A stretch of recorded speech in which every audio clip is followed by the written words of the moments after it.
steps for overall development of the Jammu and Kashmir, sir. Thank you. Honorable Member Shri Asauddin Owaisi. Speaker sir, आपका बेहद शुक्रिया कि आपने मुझे आज बोलने का मौका दिया। सर, मैं अपनी बात का आगाज करने से पहले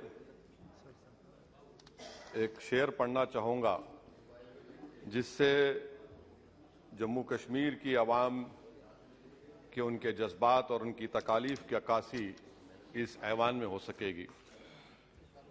शायर ने कहा कि आज वो कश्मीर है महकूम व मजबूर व फ़कीर, कल जिसे अहले नज़र कहते थे ईरान सगीर, सिनाए अफलाक से उठी है आह सोजनाक, मर्द हक होता है जब मरूब व सुल्तान व अमीर, कह रहा है दास्तान बयादारी आयाम की, कोह के दामन में वो गम खाने दे खाने पीर। और किसी और जगह पर एक शायर ने अच्छा कहा कि घात में सयाद पहलू में है खटकता तीर का, एक पहलू ये भी है कश्मीर की तस्वीर का। सर, मैं यहां पर ये बात साफ और वाज़ेह तौर पर कहना चाहूंगा कि एक आरटीआई के एप्लीकेशन में यह कहा गया जवाब में कि 30 साल में 1724 मिलिटेंट्स को हुकूमत और फौज ने, पुलिस ने उनको मारा, मिलिटेंट्स को, ये उनकी मौत हुई, जिसमें से सिर्फ 89 कश्मीरी पंडित का कत्ल हुआ। और सर 30 साल में एक ही आदमी का। एक minute. Honorable members, if the House agrees, then the time of the House may be extended up to disposal of financial business of Jammu and Kashmir.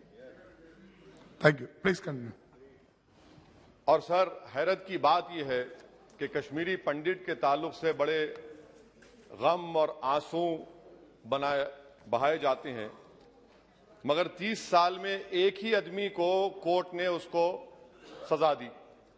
और विटनेस कौन था? कश्मीरी मुसलमान हरदनाथ वंचू के कत्ल के केस में। मैं सरकार से मुतालबा करता हूं कि एक आजादना कमीशन को फौरन बनाया जाए ताकि सच्चाई और हकीकत सामने आ जाए, दूध का दूध और पानी का पानी हो जाए। और हैरत अफसोस इस बात का है कि 1500 नॉन पंडित हिंदुओं का भी कत्ल हुआ मिलिटेंट्स की तरफ से, मगर उनके बारे में कोई आंसू नहीं बहाया जाता, उनके बारे में कोई पिक्चर नहीं बनती अपनी जेब गर्म करने के लिए। सर, दूसरी बात यह है कि जो बात यहां पर सरकार की तरफ से कही गई कि जो डिलिमिटेशन हुआ, असेंबली और पार्लिमानी हलकों की जो हदबंदी की गई, वो बड़ा ही साफ सुथरे तरीके से किया गया। कितना साफ सुथरा था देखिए सर, अनंतनाग को उन्होंने मिला दिया पूंछ और राजौरी से, इतना साफ सुथरा था कि साउथ कश्मीर एक ऐसा इलाका है जो कंप्लीट एथनिकली कश्मीरी है, वहां से आप उसको मिला दिए पूंछ और राजौरी में। अगर दिसंबर में इंतखाबात होंगे तो मुगल रोड तो बंद होगी, तो किसी को आना है तो डोडा, उधमपुर, जम्मू, पूंछ से उसको आना पड़ेगा। कितने डिस्ट्रिक्ट क्रॉस करेंगे? यह आपका साफ सुथरा मुजाहरा है। तीसरी बात यह है कि सर, मैं मोहतरमा फाइनेंस मिनिस्टर साहिबा जब जवाब देंगे, वो उस ऐवान के जरिए पूरे मुल्क को बता दें कि आपने दफा 370 को, आर्टिकल 370 को हटाने के बाद आपने कहा था कि हर मर्ज का इलाज हो जाएगा। मर्ज का इलाज नहीं हुआ, मर्ज बढ़ गया। जो मर्ज नहीं था पहले, वो मर्ज बढ़ चुका है।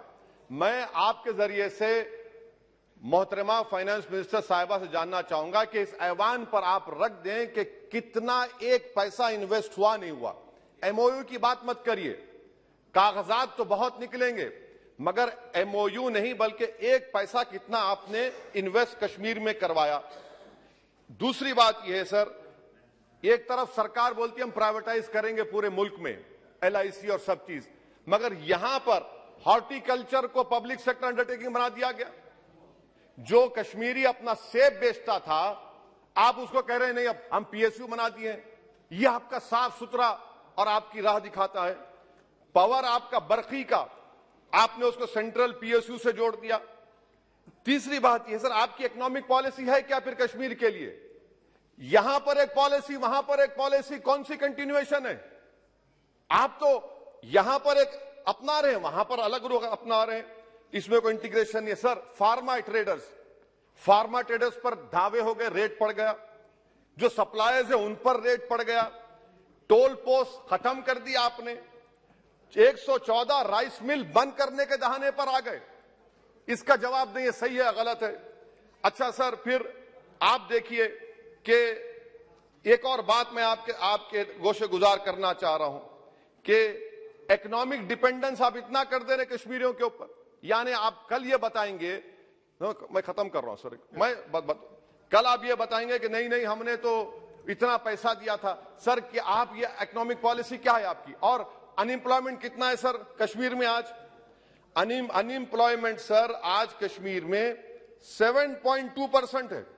ऑल इंडिया पूरे भारत में ज्यादा अनएम्प्लॉयमेंट है, तो 370 निकाल के आपने क्या किया सर? अनएम्प्लॉयमेंट वहां और बढ़ गया। अच्छा सर, ये और एक बात आपसे कर रहा हूं, JKIDC सर, ये JKIDC ऐसा आपने एक शैतान को बना दिया आपने, वहां पर एक शैतान को क्रिएट कर दिया आपने JKIDC को, और जमीन किसी की भी ली जा सकती है, पुलिस साथ रहेगी और उसके फैसले को कोर्ट में चैलेंज नहीं किया जाएगा। ये जमहूरियत है ना, जमहूरियत में गलत फैसलों को कोर्ट में चैलेंज करेंगे, माने जमीन किसकी भी ले लेंगे, पुलिस का ऑफिसर साथ देंगे। तो इसीलिए सर हम ये कहना चाह रहे हैं कि हर एतबार से आपने वहां पर कोई गलत पॉलिसी की, और अखलाकी तौर पर, आईनी तौर पर कन्वेंशन जो है, ये बजट को यहां नहीं डिबेट करना चाहिए। इस बजट को तो वहां के मुंतखब शुदा अवामी नुमाइंदों को बहस करनी चाहिए। यहां पार्लियामेंट में बैठकर हम एक जम्मू का, कश्मीर का कैसे बजट पास करेंगे? तो गैर अखलाकी बात है, कन्वेंशन के खिलाफ है, और इसको बताता है कि आपका मंशा और मकसद क्या है, कि आप यहां पर कठपुतली की तरह कंट्रोल करना चाह रहे हैं। और क्या कश्मीर में मिलिटेंट्स एक्टिविटी नहीं, लोग नहीं मर रहे वहां पर, सिविलियन कैजुअलिटीज नहीं हो रही, बराबर हो रही है वहां पर। तो इसीलिए सर हम आपसे अपील कर रहे कि आप इन हालात को, खत्म कर रहा हूं सर, इन हालात को देखिए। और कश्मीर की जामा मस्जिद को क्यों नहीं खोलते सर? आप खोलिए ना जामा मस्जिद को, आने दीजिए। आपने जर्नलिस्ट फहाद शाह को पकड़ लिया, क्यों पकड़ा आपने? एक नहीं दो यूएपीए केसेस लगा दिए। आप बोलते हैं हम दिल और दिमाग को जीतना चाहते हैं। कहां दिल और दिमाग को जीत रहे हैं आप तो वहां पर अपने जोर और जबर की बुनियाद पर जमहूरी तरीके से जो आवाजें उठ रही हैं उनको दबा रहे हैं आप। मैं इसकी मजम्मत करता हूं सर, और मैं इस बजट के खिलाफ अपने खड़ा हूं। बोलने के लिए आपका बेहद शुक्रिया। Thank you, honorable members. Sri N.K. Prime Minister.